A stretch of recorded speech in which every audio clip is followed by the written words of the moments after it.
The very first thing I did after being reborn as a juvenile megalodon was to hand myself over to the state, setting in motion the protection of 1.4 billion people, because the Cherry Blossom Nation was discharging nuclear wastewater, and within 2 months all marine life would undergo mass mutation. When that happened, the entire blue planet would become a hunting ground for monsters. Humanity's nuclear weapons in the face of these mutant beasts would be as useless as toy firecrackers.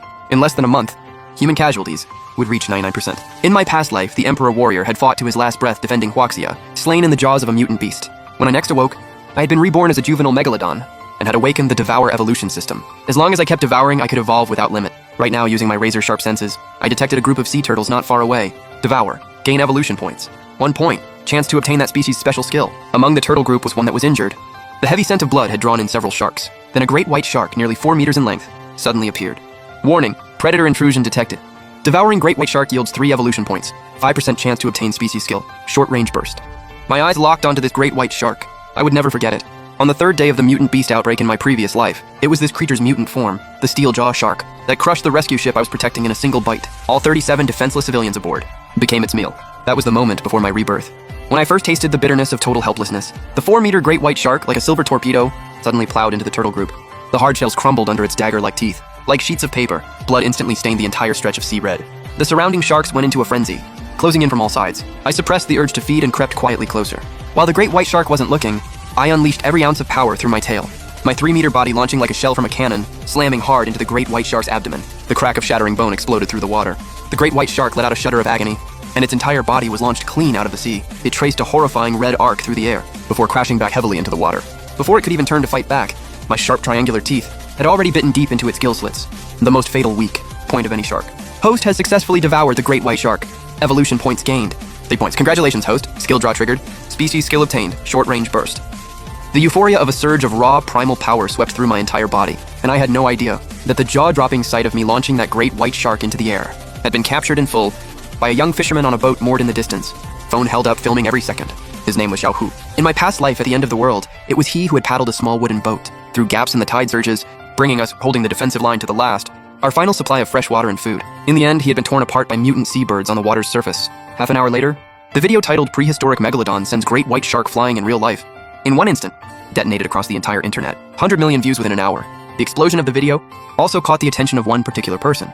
World-renowned marine biologist Jeremy Ward, an old man who had spent his entire life in pursuit of deep-sea giant organisms. The moment he saw the video, he clenched his fist. 3 days later, a top-tier research vessel arrived in the waters where the video was filmed. Jeremy suited up in full deep-sea diving gear, and ignoring his assistant's attempts to stop him, was determined to dive into these waters himself. He had the crew scatter large quantities of fish scraps into the sea. The smell of blood quickly attracted dozens of sharks, but the mysterious giant shark he was searching for was nowhere to be seen. From 100 meters below the surface, I had clearly sensed Jeremy inside the diving cage. I slowly swung my tail and swam toward the cage. A massive shadow fell across the seafloor, and the sharks nearby scattered instantly, forgetting even their instinct to feed. Through the tempered glass of the diving cage, Jeremy watched me approach slowly and steadily. His pupils contracted sharply. He had encountered countless deep-sea giants, but he had never, in any shark's eyes, seen intelligence and calm so unmistakably clear. Not a trace of bloodthirsty menace. Only something approaching, a compassionate sorrow. I stopped before the diving cage. No ramming, no biting. I simply pressed my snout gently against the glass. Jeremy froze for a few seconds, then reached out with a trembling hand and pressed it flat against my snout through the glass. He could see clearly, the teeth in my mouth like a row of blades. If I chose to, this pane of glass in his body would be shredded to pieces in an instant. I slowly waved my tail fin at him, using my body to create rhythmic pressure waves in the water. It was Morse code. Nuclear wastewater. Mutation. Danger. Jeremy's face drained white in an instant. He had spent his entire life studying marine organisms. He understood better than anyone the irreversible damage nuclear wastewater could inflict on ocean DNA. He understood my message instantly. The blood in his entire body nearly froze. My warning delivered, I turned and swam with a sweep of my tail toward the deep ocean, disappearing into the pitch-black water. Jeremy yanked at his communication line like a man possessed, screaming at the assistant on the ship above, "Quick! Surface immediately! I need to make this discovery known to the world. This shark is not a monster. It was warning me. A catastrophe is coming." Jeremy's video and research statement swept across the globe within 24 hours. In the footage, my enormous body gliding through the sea, and that moment of contact through the glass sent the entire internet into meltdown. My legs went weak just watching through a screen. Can those teeth really chew through an aircraft carrier? It actually has intelligence. The professor says it was conveying a warning. What is this, the child of the ocean?